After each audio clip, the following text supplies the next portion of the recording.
Okay, I think we can go ahead then. So I'll start with a short introduction of our speaker.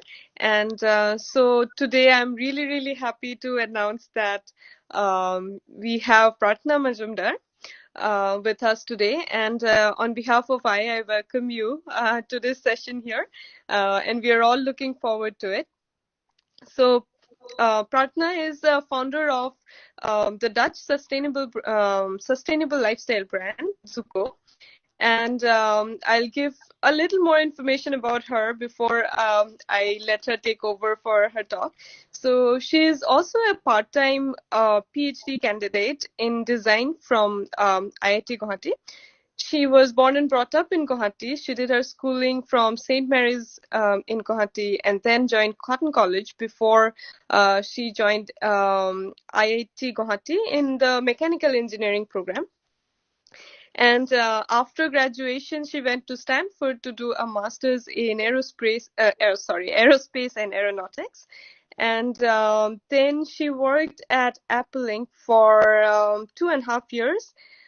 And I think that's when she fell in love with design, and she decided to go for a PhD in design.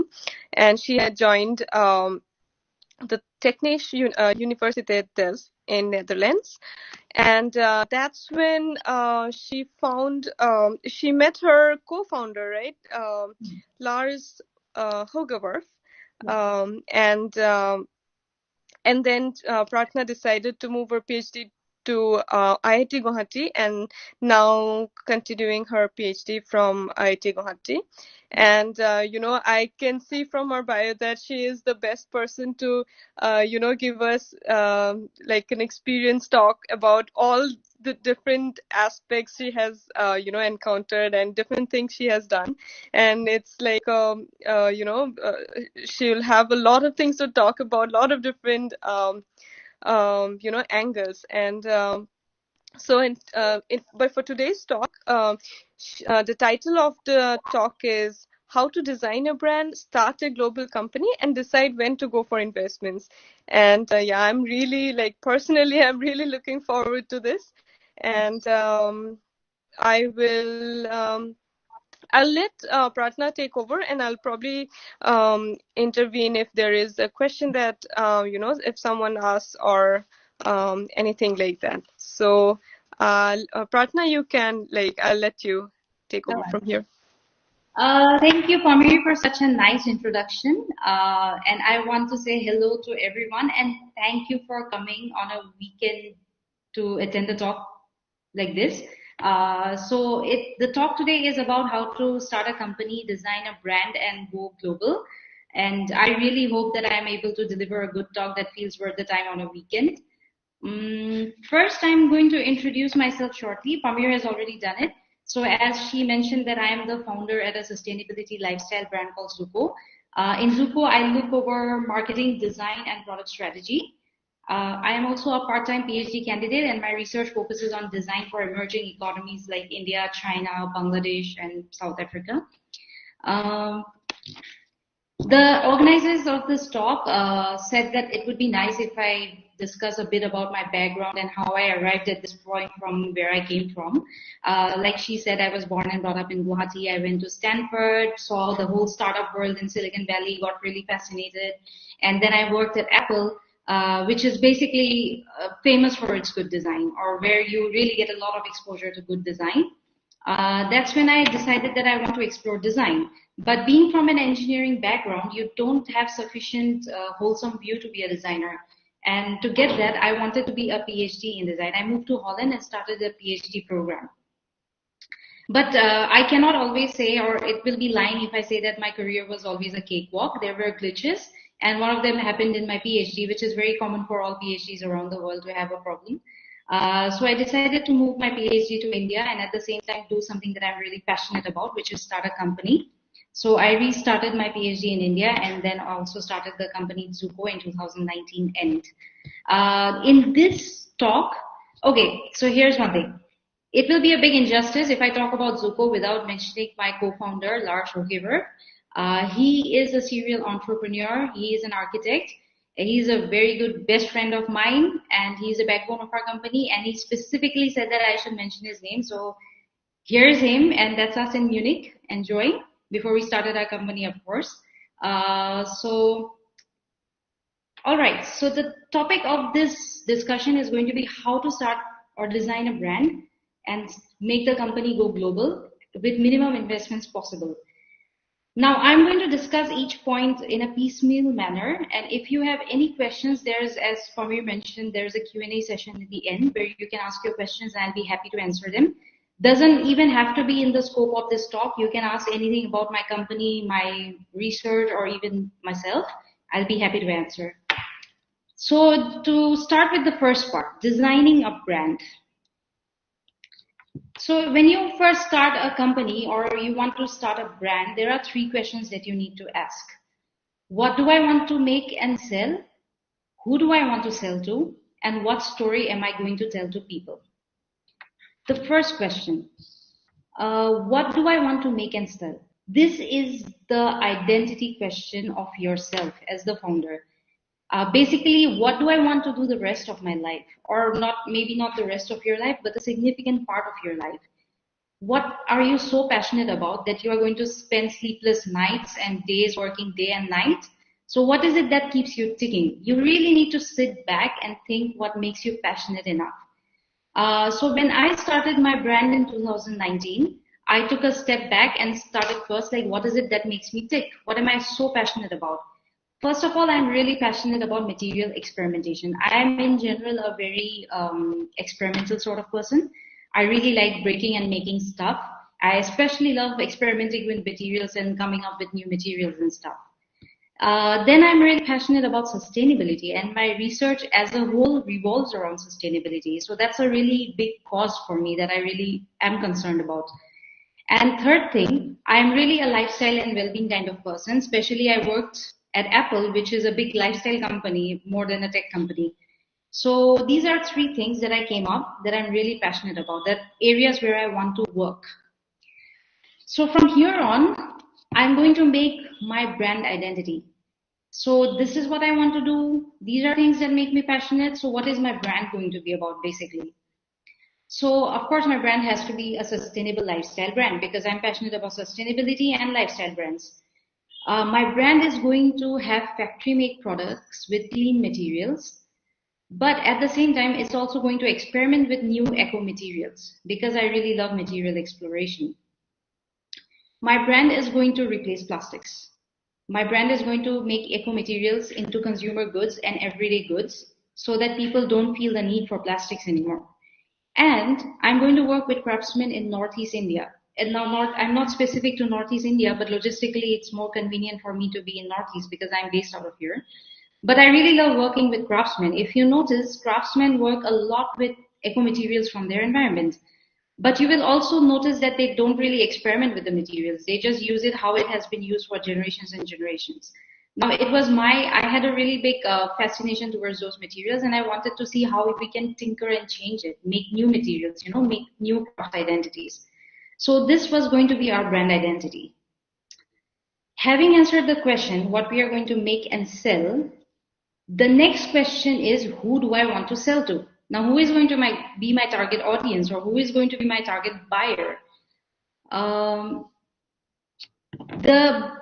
To be honest, you cannot make a blind decision as to who the target buyer is going to be. There's a lot of logistics behind. And for us, we were headquartered in Holland because my co-founder is Dutch. He lives in Delft. Our office is in Delft. So it made a lot of sense to focus on West Europe. There are other points also that makes West Europe a very good marketplace for us. People in West Europe have more purchasing power. Some of the richest countries are there. Since we are trying to be a lifestyle brand, we definitely need to take into consideration purchasing power of people. More sustainability awareness. Holland is probably one of the most sustainability-minded countries in the world. People in general, as a consumer base, have very high level of sustainability consciousness in West Europe. And last of all, West Europe is also super conscious to good design. They really like well-made designs products. So like India is a price-sensitive market, you can say that West Europe is very design-sensitive. So taking into all logistical factors, like we thought that West Europe is probably the best market to target at the moment. It was also very closely contesting against US or Canada as a market, which also have a very high purchasing power parity. But since we are based out of Holland, we focused on West Europe. All right, so now we know we want to sell to West Europe, but what is our brand persona? Who's that buyer? What are we going to sell as? What should we look like, basically? So we are in West Europe, and we know that sustainability consciousness is quite a new thing. It's people in the young age, for instance, from 25 to 40 or 45 years of age that relate to such issues a lot or such concerns a lot. So we said that, okay, this is our consumer segment, 25 to 30 or 40 years of age, and people who are a bit hipsterish, people who relate to issues like sustainability, slow fashion, and good design and all that. So this is going to be our brand persona. This is actually, these models are actually our models who are wearing our sunglasses. Next, now you know. Pragya, Yes. just one second, I'll interrupt you before you move on to the next slide. Yes. Do you want me to ask the questions as they come, or do you want me to wait till the end of the talk? I think I would answer them at the end because I think if I, Okay. yeah. Cool. Yeah. Makes sense. Okay. Thank Sure. you. All right. So now you know your target consumer, but it is not enough to find the target consumer. It is also important to understand them. What tools do I use to understand our target consumer? First of all, I did a lot of market ethnographic studies. Now, what is market studies? I basically went to the market, went to stores, went to all stores, not just this kind of stores that interest us, but all lifestyle stores. I took a phone camera with me and clicked pictures and studied. What are the colors that are going hot? What are the kind of designs? What are the products people buying? What products are they paying more for? Are made in India products high in demand? All sorts of questions. So basically, you have to use our analytical skills on all things you see in the markets. Then I also use user interviews. Now, what is user interview? Since our target user is from say 25 to 40 years of age, we kind of invited friends in this age group to come and talk to us, discuss what their lifestyle is about, discuss what they like, what they don't like, and I don't know what their daily behavior is like. So lots of people came in. We conducted around probably 15 or 20 of user interviews. But in these user interviews and market studies, we made sure that we were really open-minded, that we are not just seeing things that we want to see. For instance, if we are trying to be a coffee brand, we are not just asking people, hey, what coffee do you drink? Do you like your coffee dark, medium, or light? We ask them everything, like when do you wake up? What things do you do in the morning? When do you do your coffee breaks? What do you do when you go to a cafe? So it's basically more of a lifestyle study than just a user-centered test or user-centered study of a product. In that way, we got a lot of insights. Till that point of time, we actually didn't know what products we are going to sell. But from all these studies, we got a big hint of what products we should be going into, basically. And that happened only because we were open-minded enough. All right. Now we know what we want to do. We know who our target user is. We know what our target user likes, dislikes, and all that. Now, what story are we going to tell to them? We cannot tell them the back-end story that, yeah, we are working in a lab to bring out new materials. Yeah, we want to sell lifestyle products to you because I worked at Apple. Those things people don't want to hear. People want to hear a nice story, basically. So how do I wrap up everything that I want to do and everything they like into a coherent story? So for Zuko, we decided to make the story like this. We are a brand that replaces plastics with clean eco materials. People in West Europe are super conscious about plastics, especially there is a regulation now that bans all kinds of one-time plastics, I guess. These are causes that people relate to, and you need to wrap up your story in terms that they relate to, actually. We work with craftsmen in Northeast India for premium handmade products.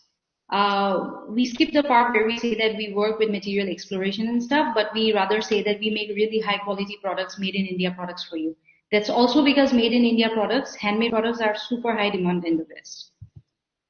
And lastly, we also say that we create awareness about plastic pollution in India. They know that countries like India and China have a big plastic pollution or in general pollution problem. So we say that we create awareness amongst the young people about the pollution problem in India. We also show them ways in which they could reduce pollution and use plastics for recycling and stuff. So these are pointers in which people can relate to. People wouldn't relate to if you tell them that, yeah, I'm an engineer who wants to work backend in a lab and make new materials. They don't relate to it. All right. So now we know basically who we are, what we want to do, whom we are selling to, what story we are going to tell. But there are a couple of more points that you need to keep in mind. You need to have a consistent brand language. Now, what is a brand language? It's all the colors and fonts and feel that you use, and you always have to make sure that you're consistent with it. If we are trying to be a Dutch brand, we always have to use that sort of colors, that sort of, feel, like that minimal feel or clean feel, and we cannot, digress a lot from it. So this is something you always have to remember, even as founders, all the communication material you will design will have to have a certain format. Then founders over companies. Now this is a super important point. Before, if I mention names like Bloomingdale's and Macy's or I don't know, any big company, any big brand, Crate and Barrel, for instance, you wouldn't be able to tell me who the founders are.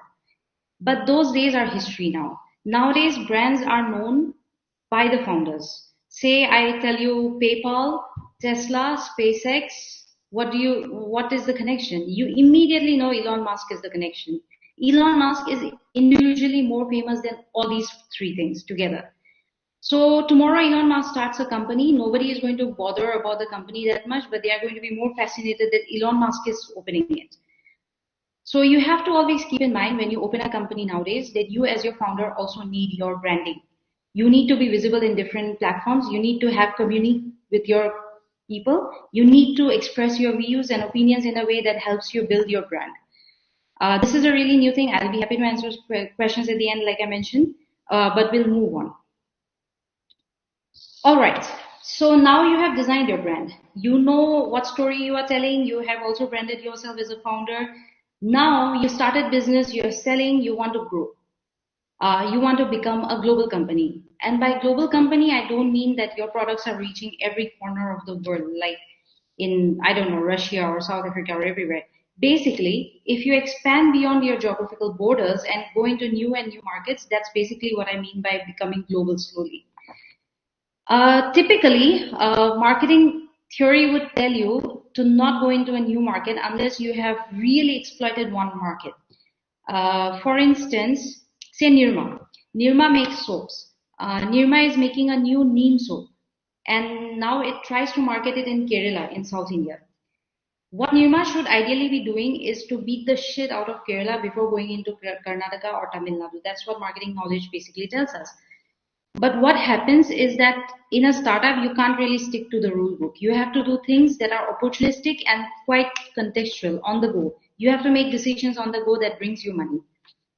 In our case, as soon as we started our company, the COVID-19 pandemic hit us. And it was a big shock to the system.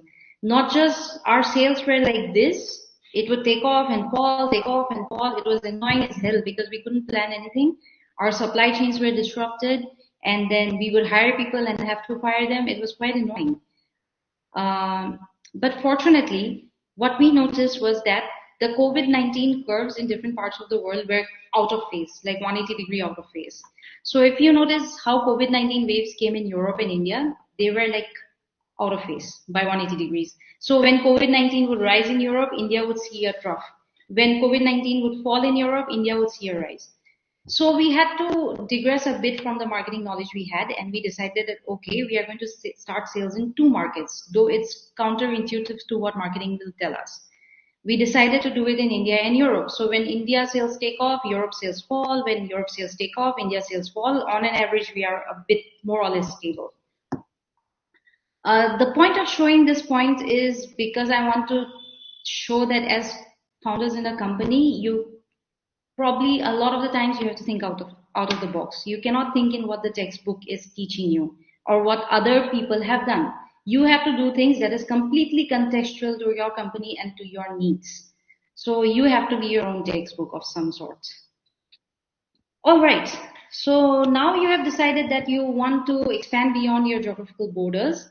Of course, you have to be prepared for it now. What is crucial for a brand when they become global or when they start shipping globally? First of all is transparency. This is the single most important thing that you will need as a brand.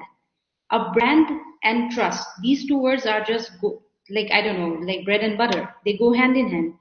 Now, when you try to go global, you have to make sure you talk about the co-founders. You talk about where your headquarters are, where your production is going on. How are you shipping? Are you employing child labor? Are you employing women? All sorts of details. You need to be transparent and answerable for everything. Second thing is a well-designed website. As a brand, and most brands around the world will tell you the same today, that initial sales never happen through a website. A website is actually quite a big white elephant that you are going to have in the beginning. It takes a lot of money, a lot of maintenance, and no sales come in from the website. But it is essential to have a website because even if people see you somewhere, they are going to Google and check whether you are online. They are going to check your credibility as a brand. And as a new brand, you really need to establish that you are a credible person. So you have to have a well-designed website. The better the design, the better it is for you.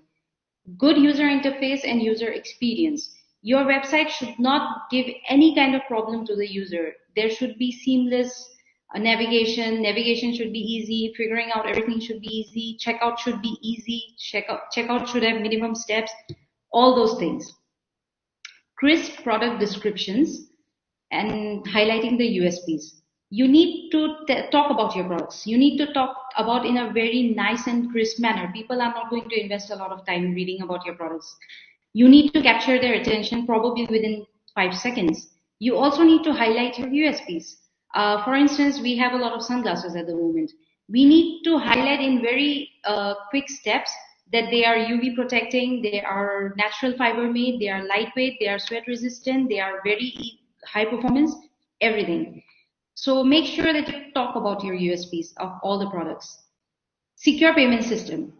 You have to tell or assure your customers that your payment system is secure, that you're using a good secure payment system partner. This is super crucial because there's, of course, like with a global brand, there is a big fear that the card details might be leaked or, I don't know, fraud might happen, something like that. You really need to assure. That's one of the biggest trust issues that people have with new brands, actually, the payment system. So the more assurance you can give to people that your payment system is secure, the better the chances are that you will convert. Privacy policy, super crucial for Western Europe market especially. What are you doing with the data that you're collecting? Are you giving it to third parties? Are you using any cookies in your website? All those sorts of things. I mean, you can distribute data. It's not like you cannot, but you need to make it clear to the people. They should have the option that they switch off sharing data, especially if you're selling in Western markets, especially Europe. Data privacy is a big issue there, so you need to make clear everything. Return and shipping policy, another important thing. If you are sending products from Europe around the world, how are you going to ship it and how are you going to pick up the returns? If somebody sends a gift to, say, Australia or New Zealand, how are you going to ship it? What is your policy? What is the free shipping rate? I mean, say you say America, $100 above, we give free shipping. All those things need to be clearly mentioned everywhere and visible everywhere. Customer service.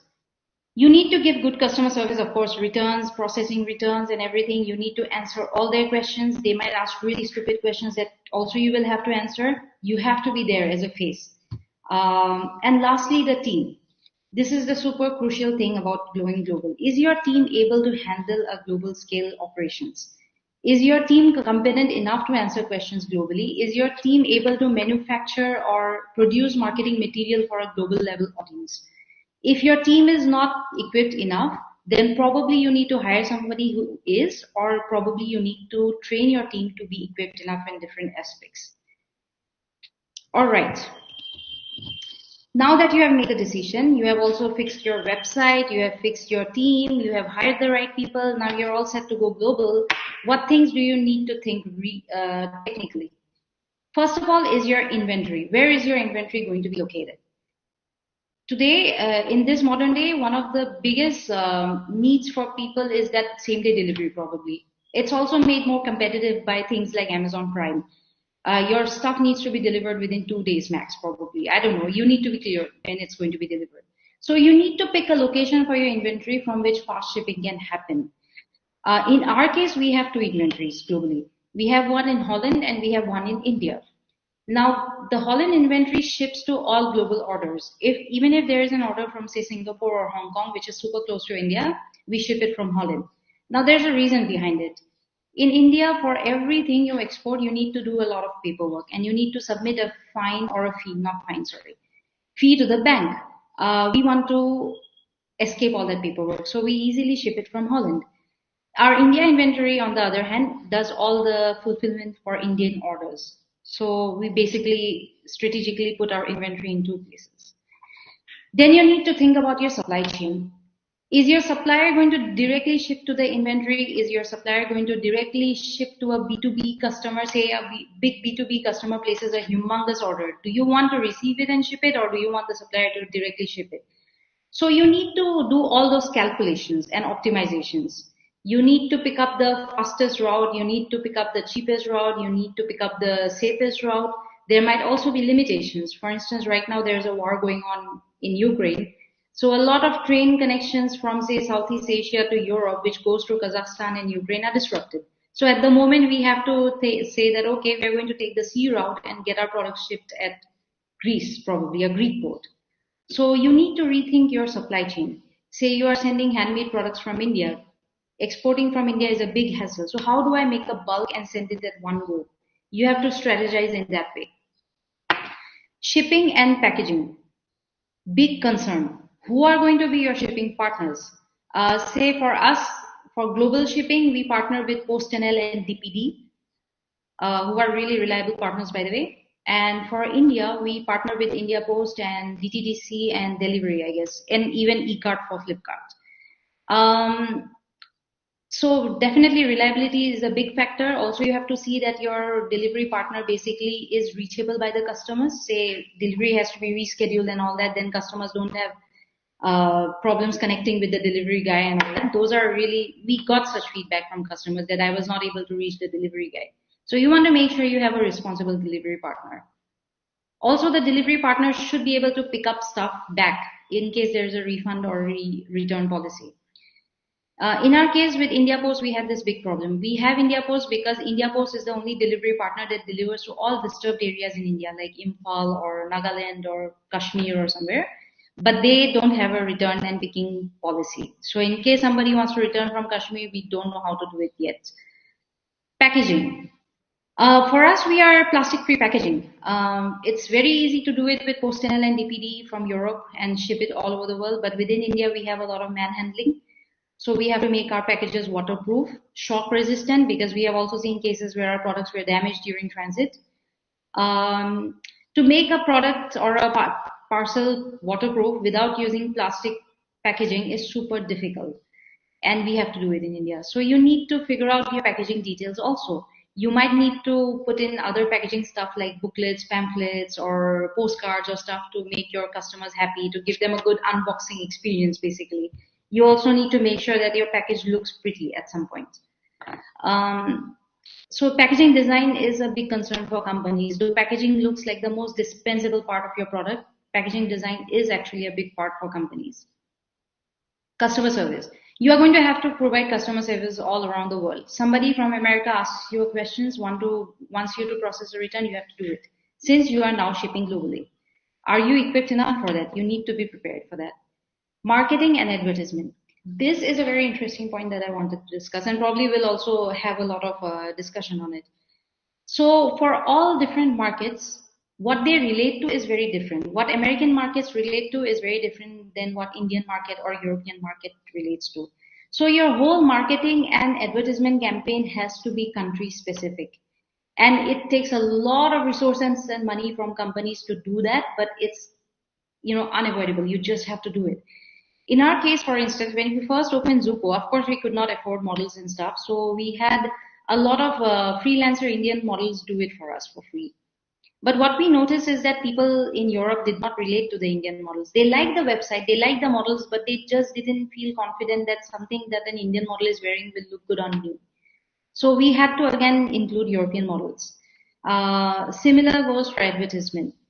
Instagram ads work in India, they don't work at all in Europe. People just don't like to buy products from Instagram ads in Europe.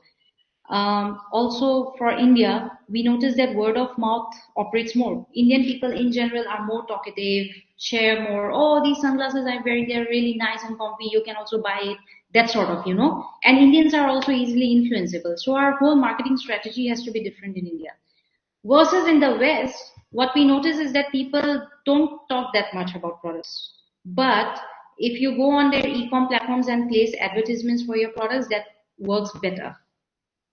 You might, as a brand, not be equipped enough to know what each market wants. It comes with a little bit of testing and iteration. So you test something, it works, you continue with it. If it doesn't work, you end it. We started Instagram ads in Europe, didn't work, we cut it off.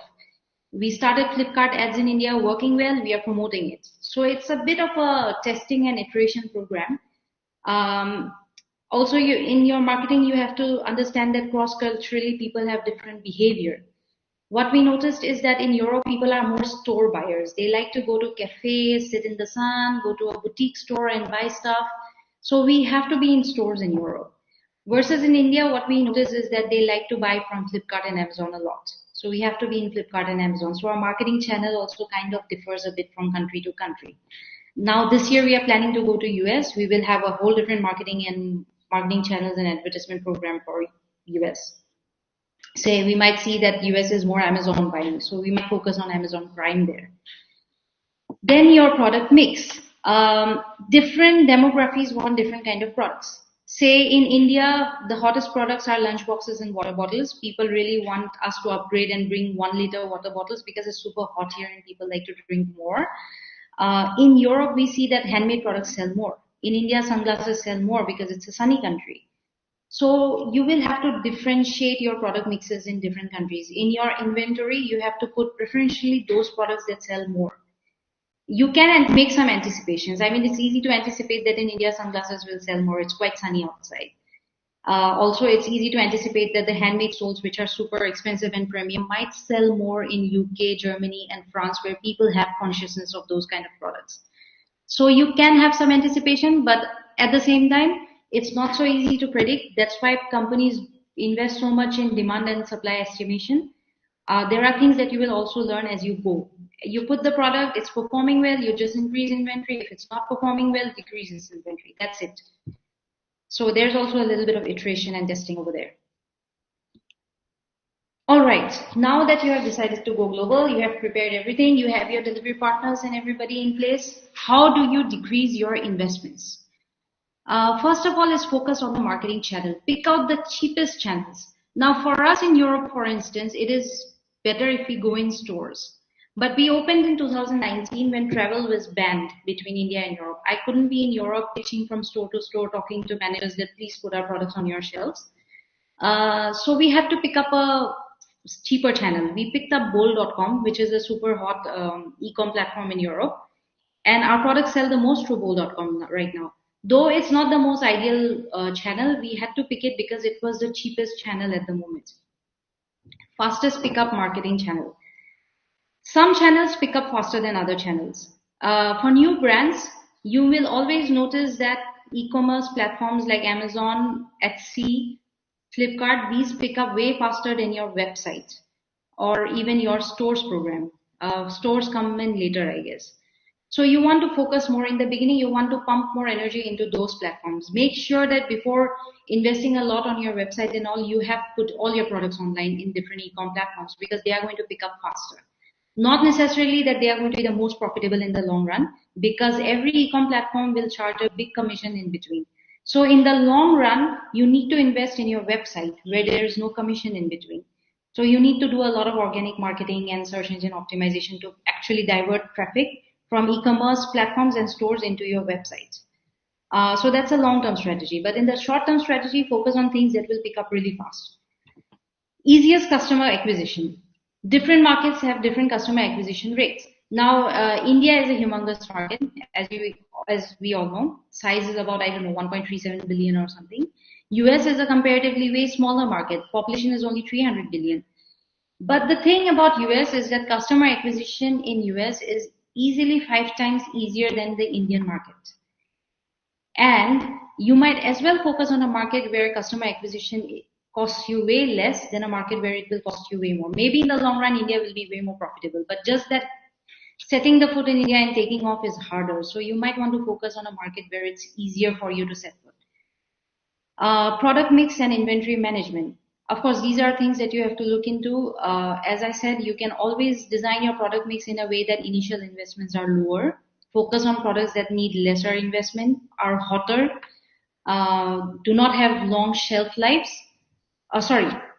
Do not have short shelf lives. As a startup, you don't want products that expire fast because there is no guarantee when you're going to be able to sell it. If they expire faster than you can sell it, you are basically incurring a big cost. So you want to reduce cost. Make your product mix in a way that you're putting minimum investment and minimum risk in it. And also consider shipping. Shipping will easily cost you the highest. Sometimes your shipping costs are more than the product cost. So you want to optimize it in a way that the volume is low or weight is low. Up to you. I mean, it depends from context to context. Differential advertisement, like I always said, different channels, different advertisement work in different markets. You have to design advertisement material accordingly. Labor division, super important. What tasks are you going to do in which market? Now we have Holland and India. We have an office in Holland. We have an office in India. Where is it cheaper to get more stuff done? Now some things have to be done from Holland, like shipping and all that, like globally shipping is way cheaper from Holland. So we do all of it from Holland. But back-end stuff like website maintenance, search engine optimization, digital marketing, all those stuff are way better and cheaper if we do it in India. So we do it in India. So we have outsourced those to Indian market. Second is hiring of third parties. Now there is a big dilemma that most startup people find. Should I do it myself and save the money, or should I hire a third party to do it and invest money? I usually do it in a way, I make the decision easier for me in a way that I always consider this. If I invest 2 hours in this, and if I invest 2 hours in something else, where is it that I'm going to get higher returns? If I invest 2 hours here, there's an opportunity cost to it. I'm not doing something else at that point of time. If doing that is more crucial, I should outsource this thing to a third party and do that. So you should always think in terms of opportunity costs as a startup founder. Your time has a lot of value. You have a lot of experience and expertise, which has a big value. Probably doing something as dumb as packaging might not be a good utilization of your skills and talents. Might just want to hire somebody for that and do something more productive. That's one way I do the calculation. And the other way I do the calculation is that if it takes me 10 hours to do the thing and it takes 2 hours for the third party to do the thing, probably good to invest in the third party and get it done fast. Because time has money. Time is money in a company. So these are two conditions in which I evaluate whether I should outsource or not. One is opportunity cost and one is time value. Then the last two are technical things. Fulfillment company. You cannot be physically present in all markets where you are selling. There are fulfillment companies to do the shipping for you, like Amazon Fulfillment, for instance. This not many people know of. You can build inventory with Amazon or other fulfillment companies, and you can tell them exactly how you want them to ship the products for you. They will do the shipping for you. Of course, they will charge a commission, but it's easy when you're a startup and you cannot be physically present somewhere. If we want to start sales in US, it will probably cost me way less to hire Amazon as a fulfillment agent than to hire people in US to do my shipping. So fulfillment companies is one thing and forwarding companies is another thing. As a startup, import-export is a very hard business. And as a startup, you might find it very hard to do all the paperwork and all the shipping in, when you are exporting something. For instance, I want to export something. If I want to do it as a company right now, I have to go to a port like Kolkata or Ahmedabad and take a container which probably asks for 10,000 kgs of goods. And then I have to send it, do a lot of paperwork and all that. It's not ideal for me, not even possible. I wouldn't even say ideal, it's not possible for me. So what I will do is go to a forwarding company. There are lots of forwarding companies even in India, all around the world, that do all of that for you. And since they are doing it in bulk, they can also optimize your shipments. So even if you have a very small box that you want to export to Europe, they will do it for you. Of course, they'll charge a commission for it. But it's a super convenient way for small companies. When bigger companies do it, they do it in bulk. They themselves go to the port, they themselves hire a container and do it. Costs them way less. They skip all the commission. But for small companies, I think forwarding companies is a real savior. So if you're ever going to import-export business, I think fulfillment companies and forwarding companies are two things you should really look at. All right. Okay, the last part of this talk deals about finance, and actually which is the most important thing for any startup. Finances, how much money you are making, how much you can spend is basically will determine everything that you do in a startup. So it's the super crucial point that I'm going to discuss at the last. It's also a bit technical. You can have questions which I'll answer later. All right, when anybody starts a company, everybody wants to bootstrap. What is bootstrapping? Supporting your own company by your own means, your own savings or your parental savings or somebody else's savings, I don't know, but somehow you are sustaining it yourself. And every startup founder wants to do it. Everybody wants to bootstrap. So what are some of the ways in which you can bootstrap? First of all, you can have a business model that supports bootstrapping, or that can be supported by bootstrapping, I should say. Say, for instance, in our business model, we want to sell eco products, but we also want to do material exploration. Now, material exploration is risky, and we don't know what the outcome will be. It might also involve huge investments. So that is something we will delay to a later stage. Right now, we will focus on easy things. What we are going to do to bootstrap is make our lives easier. Do the lowest investment things, lowest investment products.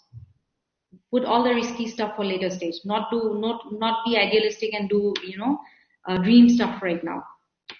Then your product mix. Like I said, you can always design your product mix in a way that your investment is low now and will increase gradually. Say all the small products that are hot, I focus on them right now. And all the products that need more investment, I will bring later. At the same time, you cannot always focus on cheap products. You also need some amount of good products to build your brand. For instance, for us, right now we have factory-made goods and handmade goods. Handmade goods are quite expensive. Factory-made goods are faster selling for us. But it is the handmade goods that actually make our brand a brand name. So we also have to focus on it.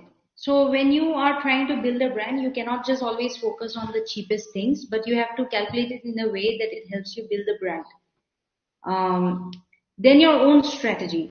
Strategy does not just include timing of different things, like when I'm going to do this and when I'm going to do that. It also includes hiring, for instance. Who are you going to hire in the next 2 years? Who is going to do what? How much are you going to outsource? When are you going to bring external investors? Which market are you going to go into? All these things form a part of strategy. You can easily sit and make a strategy that reduces your cost significantly. If, for instance, for us, if we see that, okay, US market, we get a lot of website traffic from US market. Actually, the most website traffic we have is from US. So we need to gain traction there. At this moment, we need to focus on US, which probably will be easier for us to get into. So that's how we realign our strategy at each point to sustain ourselves. Our own savings. Now, at this moment, we are fueling everything with our own savings. So you need to sit back. This is something only you can answer. When you're financing your own company with your own savings, try not to hit the rock bottom. Try not to hit the bottom of your barrel. Try to have some amount of savings for your own urgent needs, like, I don't know, healthcare or your car breaks down or something like that. Cash flows. Like I said, try to focus on things that will bring in cash fast. Try to focus on things that will take off faster. Secure your inflows first and then try to focus on outflows. So timing of cash flows, that's super crucial. You might have a big cash flow coming in 2 years. It's not the same as smaller cash flows coming continuously. You need to make sure that there is a consistent cash flow into the company. The free assets you can manage. So basically, free assets means anything that you can get for free, and really sounds unclassy when I say it. But yeah, when you're a startup, anything you can get for free, accept it. Don't let your ego come in the way. At the moment, we have a need for a fridge in our company, for instance, and instead of buying a new fridge, I actually picked out the fridge that I used in my undergrad like 16 years ago, which is like this much probably. Doesn't matter. I want to save that money and invest somewhere, probably in products. I want to do it for free. If you can get a table from your parents' house, if you can get a garage from your parents' house, use it and maintain good relations with your parents because you'll get a lot of stuff from them, I think. The payments you can manage to defer. Another source of income, actually. Funnily, this is not something that people think of. The more you can defer payments to a stage where your cash flows are coming in, the better it is for you. Now, this is something I typically use. I go and talk to the supplier, I take their goods, and then I tell them that, okay, I'm going to pay you as soon as the sales come in. For this, you really need to maintain good relations with the suppliers. Try to be nice to them. They will do a lot for you, actually. And then if you can tell your landlord, okay, we are going to pay 60% of the rent for 3 months because we see a big cash flow coming in 3 months, and then we pay the rest of it then. He might agree, actually, if you have good relations with him. So these are things. Spending in outflows is also quite a useful way of like freeing up finances for your company. Grants and subsidies. Grants and subsidies are very nice things because you don't have to ever pay them back. And there are usually typically grants and subsidies. In India, if you're a micro and small scale industry, you have a lot of grants and subsidies under the MSME program of India. I have never used it, but I plan to use them in future. We are, on the other hand, going to apply for financing by the Dutch government, which basically gives you research grants if you're researching on eco materials, and we are doing it. So we are going to take money from the Dutch government and spend it in working with craftsmen in India. It's really cool because you never have to pay them back, and government also doesn't ask you for reports that much. Not a cool thing to say, but yeah, that's how it is. All right, so now you have tried bootstrapping, you are doing everything to sustain yourself, your company. Next comes the point where you have been sustaining well, but right now you feel like, okay, a little bit extra money would be nice, or external financing would be nice. Actually, no founder wants to give away a share of their company for external financing. But this is a dilemma. This is a founder's dilemma that frequently comes, and you have to answer it in a very logical way. I look at it in a way as if like you want a bigger share of your pie or you want a bigger pie. That's the question I answer. For instance, you are a nice person and one day a genie comes to you and the genie tells you that I'm going to grant you a wish. I'm going to give you 100% return on investment if you are poor, and I'm going to give you a 5% return on investment if you are rich. Now you are poor and you have only, your stock capital is rupee 1. So you get 100% return on investment and the money that comes in your hand is another rupee 1. But you have decided to go to an investor and increase your stock capital to rupees 100. Now you get 5%. So 5% of rupees 100 is rupees 5. You get 5 rupees in your hand. Okay, now who cares what the genie gave you as percentages? People will care that either you have 1 rupee in your hand or you have 5 rupees in your hand. What makes sense? I mean, if you're logical enough, it's okay. Go with 5 rupees. That's what I would do. So I think control and the founders find this dilemma very intriguing because on one hand you are losing control of your company, but on the other hand you are also ramping up your company. And I think you need to set back your emotions and then think logically and make the right decision for the company. You have to grow it big in the long run. All right. So this is what a typical revenue curve looks for a company. You have started company XYZ at time t equal to 0, and then you have a big loss, and then you go on for losses until you break even and then start becoming positive. Now that loss area is also called Valley of Tears, and it actually literally feels like Valley of Tears. It's very painful in that place. So if you don't have enough finances yourself, if you don't have enough savings, already when you are in the Valley of Tears, you will need investment. And if you have enough savings, probably you will navigate through Valley of Tears. And as soon as you are scaling up, that's when you will feel the need of capital. So depending on, as a founder, how much savings you have will determine the stage at which you will go for financing. For us, I think we are going to end our Valley of Tears in a little bit of time, happily, and then we will go in break-even point and then scale up. And I think we will need investments for scaling up. That's where we are at Zuko. All right. So when is the point when you get clear indication that I need to go for external financing at this point? There are clear markers you get actually. And at Zuko also we are getting a lot of them. You are getting orders at a size that you are unable to fulfill because you cannot invest in inventory anymore. And that is something we constantly face at Zuko. We have huge orders that we are unable to fulfill. We have to turn away customers because we don't have investment. And that's exactly why we are now trying to rush our investment process. You need to ramp up marketing. Marketing costs are the biggest cost that a company incurs. And as a young company, you will feel like the more you ramp up marketing, if you have hit the right channels, the more customers will come in. So it's like a vicious problem. It's like a chicken and egg problem. More money to generate more money. But you need to do it. So how do you get that money? Go to an investor. You need to enter into a new geographical market. Like I mentioned, we have a lot of traction in US market website traffic wise, but we don't have inventory in US. We need to build an inventory there, and we don't have the finances enough for it. You need to resize your inventory. Already in India and Holland, our sales are going up, and we need to increase our inventory. We cannot afford to go out of stock anywhere. The point about out of stock is that looks nice, looks like they're playing hard to get, but the truth about out of stock is that as soon as you hit out of stock, it's a signal that you're bad at inventory management. And then what e-commerce platforms and probably even Google does is to pull you down in search engine optimization. So you never want to go out of stock. It's a big loss for companies. So you need to ramp up if your sales are going up, that also means that you need to ramp up your inventory. So at that point, you might need feel the need of investment. You need to expand your product line. You cannot constantly provide the same products to the same market. People want new and new stuff, even from brands. Like for instance, you are wearing Nike shoes today. You really want to see new Nike shoes next year subconsciously. You will not be happy if you're seeing the same Nike shoes say 10 years down the line. So Nike constantly has to increase its product line or bring in new product into its product line. And as a startup, this might be quite a challenge financially to expand your product line.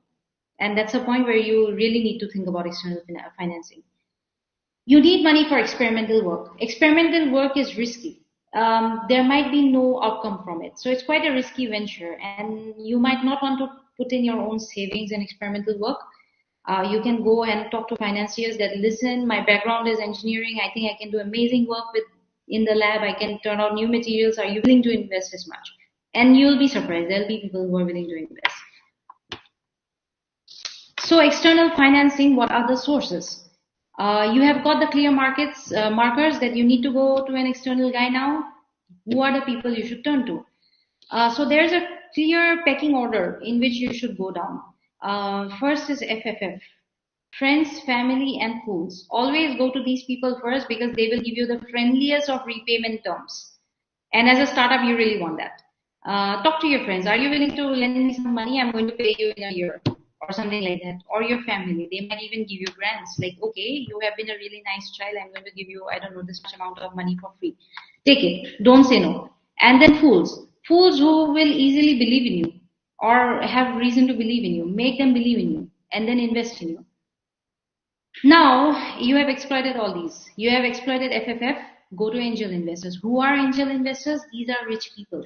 They have dispensable income that they want to invest in companies and get higher rates of return. They will ask something in return though. They will ask equity in your company, and they might even ask for board of directors position.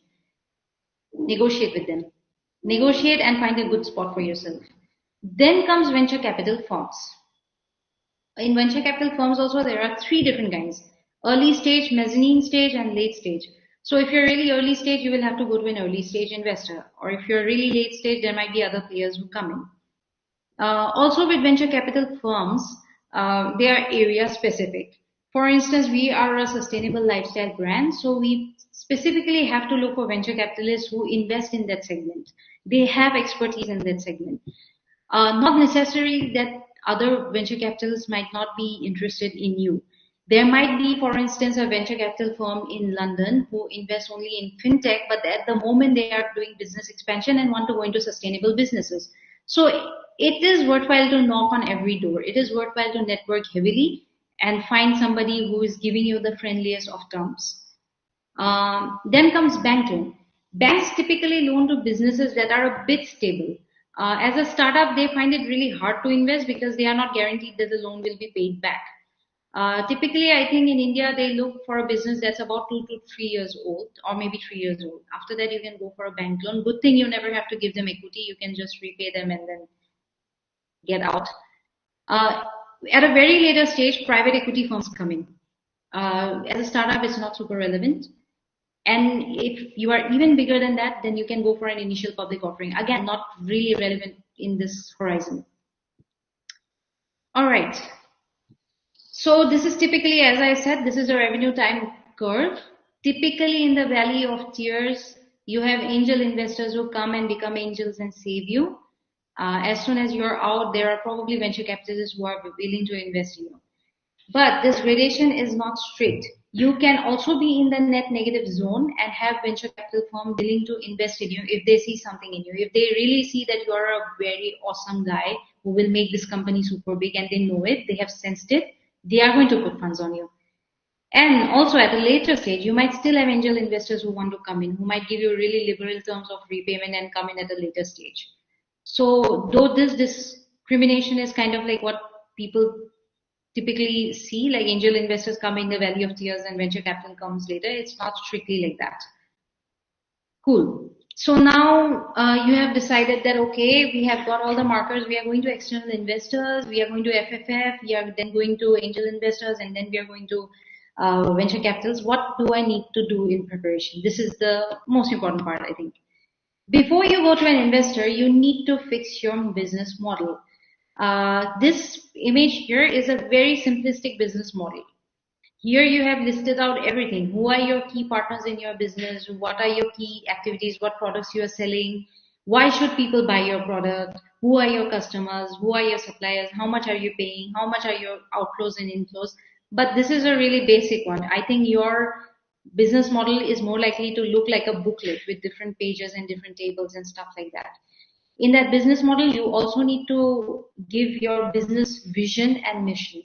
Like, what do you want to do in 5 years? Why are you doing what you're doing? What is it that you see? All these things, like your competitor analysis or your market analysis, all those things you need to put in. Like, what makes everything that will make them believe that you're going to be big one day, basically. Then your company valuation. As a company, you have a market figure on yourself. Calculating them, that is quite, there are different methods to calculate that.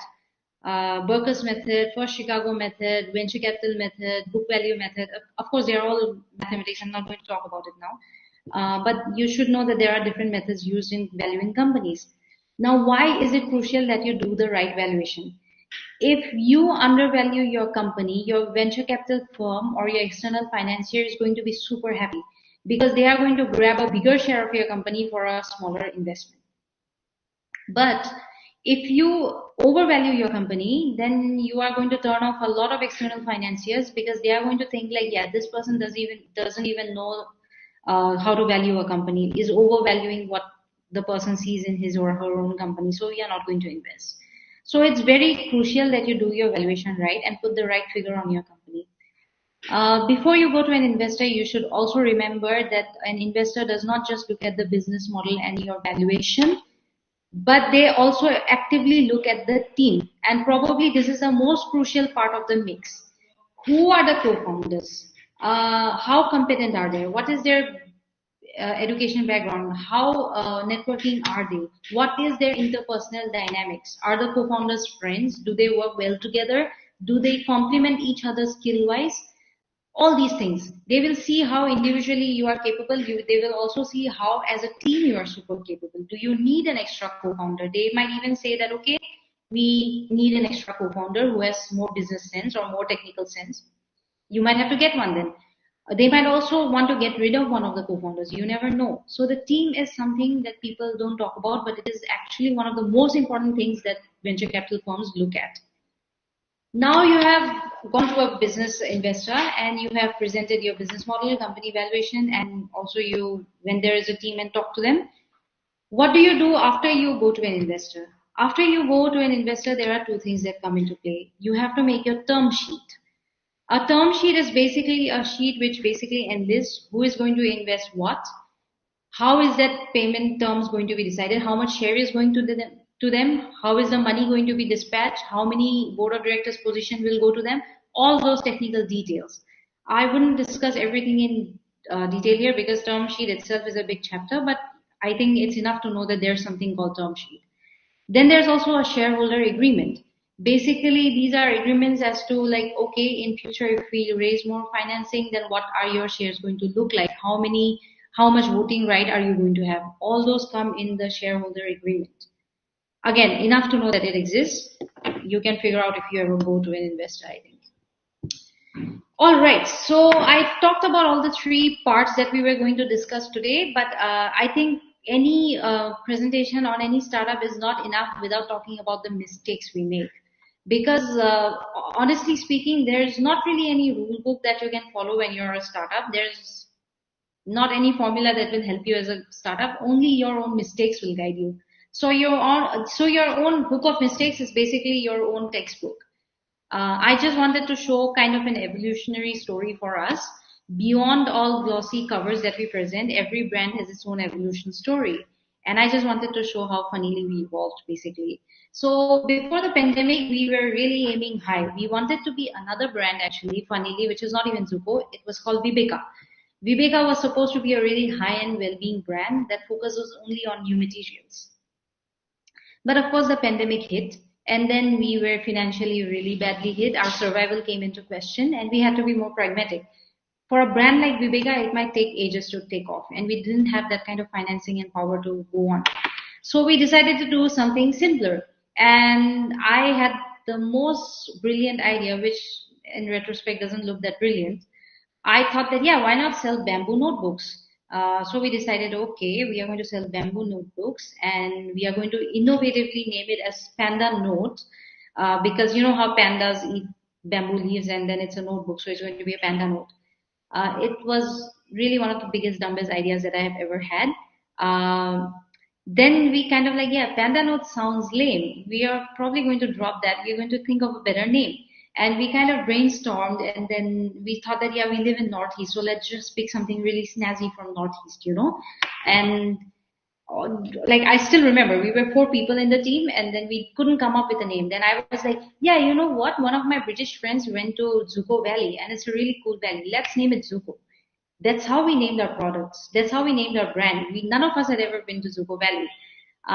So we had this whole mind. We had said like we are going to sell notebooks and we are going to name it Zuko and everything. Then we were like, yeah, why not sell even other stationery items like, you know, staplers and pins and all that and make it a whole stationery brand. And then we were all set like Zuko is going to be a stationery brand. That's when one of my business school friends dropped by and he was like, dude, all stationery brands around the world are almost at the point of bankruptcy all the time. Why do you even aim to be a stationery brand? So we were like, okay, that doesn't sound very encouraging. So maybe we should diversify. So at the end, we kind of came to the idea that, okay, sustainability is more of a lifestyle matter. So we are going to be a sustainable lifestyle brand. Finally, we became this cool. But the journey was not this cool and not, I think no presentation is going to do justice if we don't talk about all the chains of failures we have done or funny things that we have done. And now that we are this cool, probably you will not guess that we wanted to be Panda Note at some point of time. All right. So important to also note that you will make a lot of bad decisions in a startup. You will make bad investments. You will make bad hiring decisions. Also, you will have bad investments. A whole consignment gets lost. Somebody sends you a whole consignment of damaged goods. All those things can happen in a business. You cannot run after suppliers. You cannot run after bad employees and throw lawsuits. It costs a lot too. So sometimes you have to just gulp in your cost, tell yourself that, okay, it was a good learning experience for us. It's a sunk cost. What is the sunk cost? Cost that you did not deliver anything. There's no point thinking about it anymore. So you might just as well forget about it. And in startups, you have to forget about a lot of costs, believe me. Then there are also happy accidents. So you think that there's a mishap, but actually it turns out to be a good thing. For instance, sometimes recently this happened. We made a sale in US. It was quite an expensive product. And then the consignment was stuck in Dutch customs for over a month. And the lady was getting really impatient. She was probably from New York or something. I don't know. But yeah, she began to doubt whether we are even a credible brand. So she began to question us, like, do we know about Ukraine and Russia? So she tested us left and right on general knowledge. She was like, yeah, what do you think? How many refugees did Holland take in? And I literally had to spend all my days in my vacation answering all those questions, like how many refugees came to Holland, what is Russia doing, what is Ukraine doing, just to prove that we are knowledgeable people and our brand is not a fraud. So ultimately, I think customs cleared it and it reached her, and she was so super happy that we were all the time having this conversation with her. She gave us 5-star rating, talked about us here and there, and then I think she's also going to buy another product. So this is something of a happy accident. And as many as bad accidents you are going to have in a startup, you're also going to have happy accidents. So it's good to take it in the light note, everything basically. All right, so with that, I come to the end of my presentation. This is our website. I would really appreciate if you take a look at it and give us feedback, have any questions, like any products. We are always available to answer. All right, Pamir, I think I Thank reached, yeah. Yeah, thank you so much, Radna. And this is so exciting. And I'm I'm gonna say that this was so smoothly presented. I really loved, like, I didn't zone out for like a Yeah, single second. I was listening to the whole thing, which it's very rare with me. Like I have a habit of zoning out. yeah. So yeah, and thank you so much for Mhm. this amazing talk. And I think I'll straightly go ahead with the some of the questions that we have Mhm. from our from the YouTube comments section. Mhm. And I know that some of these questions were posted, like, you know, in the first half of your talk. So you have dealt with some of Mhm. the questions already in the later half, but, you know, you can just, you know, choose to either elaborate or just, you Mhm. know, quickly go over them. Yeah. So the first question is by Ramyani, and she's asking, what is your take on market research? Should it be a prolonged, one-time rigorous process before starting off, or should it be a continuous process but less rigorous? I think before you start, it should be a good intensive market research because I do remember I traveled to US, Germany, Holland, Belgium. I did market research everywhere, especially because I'm Indian. And though I have lived in these places, I wanted to know more in depth. And even in US, I have traveled to LA, SF, and New York. It was quite intensive. I think it's important to get your brand right in the beginning. Later, you can tone it down. You don't have to do this extensive of market research later. You can also count on secondary research on what you see on the internet, what blogs are talking about, what things are coming in web pages like TechCrunch or iExhibit and all that. You can also rely on secondary research later. But it's always good to talk firsthand with people. Right now, what happened is that I started my brand, and 2 years I was stuck in India because of the pandemic. Now that I go back to Holland, I don't recognize exactly what trends are going on. So I need to do a little bit of market research again. So it's an ongoing process, but in the beginning it's intensive. Later you can tone it down. Totally. I see, that's interesting. And the second question I'm reading is from Hriday, and Mhm. he is asking, how difficult is it to manage a brand located in two different locations, two locations of the world, and how different is global branding from local branding? Yes. Since we are located in places where both the co-founders are citizens, I am Indian and the co-founder is Dutch. It hasn't been that much of a problem. It has actually had more benefits than problems. For instance, sales are dull in India, we have sales in Europe. If sales are dull in Europe, then we have sales in India. It's actually nice and encouraging to have that. Also, you're talking about branding. Branding a global company and local company. I think it's way easier to brand a local company because you are dealing with one kind of people. People who relate to same kind of cultural elements, people who relate to same kind of price sensitivity and all that. But when you go cross-cultural, it's quite hard. And companies invest a lot in cross-cultural marketing. It's also a big area of research. To make products that are relatable cross-culturally is quite hard. So I would definitely say that global branding is harder, pays off more in the long run, but is harder for sure. Okay, thank you. Ramyani has another question. She's asking, is the market in Western Europe sensitive to regional culture and language? And if yes, how do you tackle that? Totally. West Europe is very sensitive to language. We have to have our language website in multiple languages. increases the complicacy of our language and marketing material a lot. We all the time have to hire translators and get all the text translated and cross-checked and everything. But a person from Germany, if he sees the website in Dutch, he's not going to buy it. You have to have a German website. A person from France is not going to buy it if the German text is there. So you need to make also a French version. Costs a lot that way. It's simpler in US where English is universal, UK English goes. But for most websites and also for e-com like Amazon, you have to have a German version, Dutch version, English version. West Europe has money, has also complications. There might also be things that you notice that being a Dutch company might hinder your sales in Germany, for instance, because they might be more pro-German brands. So in a way, you have to constantly show that you are a global brand, not necessarily a Dutch brand, to make them buy more. They are more willing to buy from KFC than a Dutch chicken company, for instance. So that way, it's a bit of a nationality sensitive kind of market. Wow, that's really interesting. Yes. Yeah, and I think second question is somewhat related. Not the second, I mean the next question. And Shishir has asked, how do you identify the gap, and how do you tell your story is different and will make some difference in customer lifestyle? For this, I think you need to do good competitor analysis. You need to see what all your competition companies are delivering, and then you have to be somebody else. For instance, we studied all the sustainable companies and also a lot of fashion brands.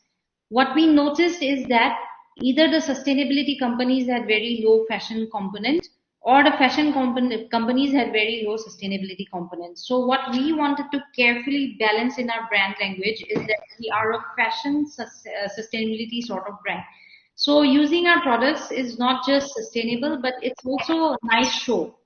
I mean, our products are really nice looking and nice design and everything. So people also like to show them off a bit, or even our sunglasses. So that's how you do find the gap. Basically, you do a good competitor analysis, study all the companies who are working in the space and also related companies not exactly in the space.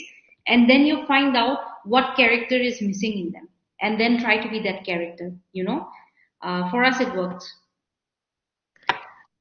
Wow, that's great. And Pratna, you'll be very happy with the next few comments, which are all praises. And so the next one is from Ashish Kalita, and he has said that very informative session. I have been a Zuko customer.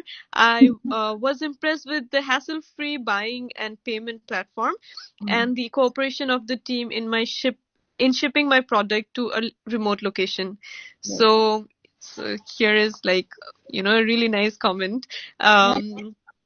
Parishmita says, excellent session. Then Hriday, everyone is just, it's full of praises. Excellent session. Thank you. Thank you so much. I actually, Pradna, if I know we are over time, but I wanted to ask one last question from my side.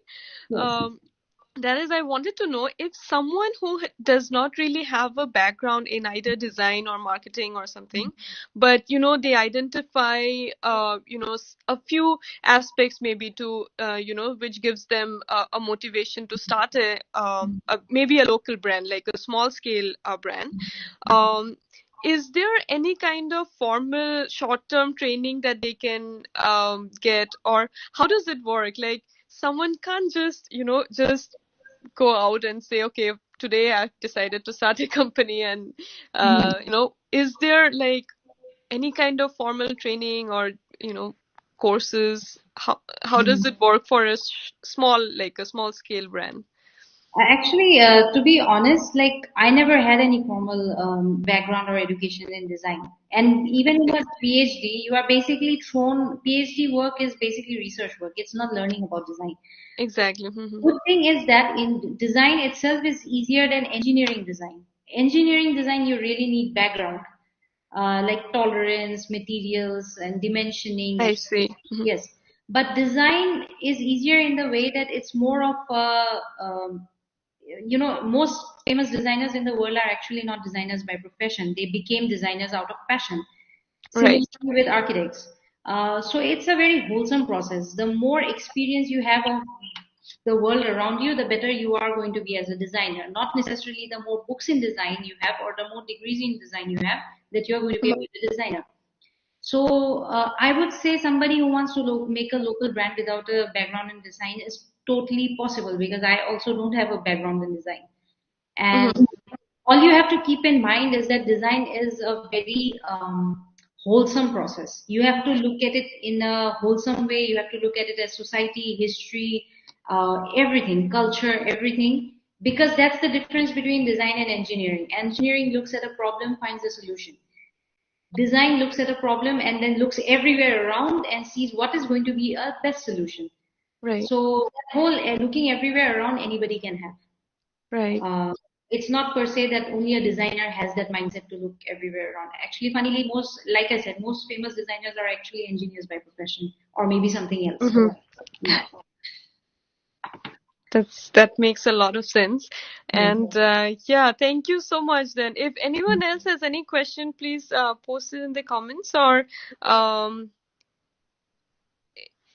and if you think I have covered all the questions, then you can probably just keep posting comments later after we end this talk also. Yeah. Thank you so much. All Thank you. right. Thank you. Shall I stop sharing? Yes, you can. Yeah, I'll ask the share if Yeah, we're ending the recording. okay. I think you can stop streaming. Okay. All right. Just one second.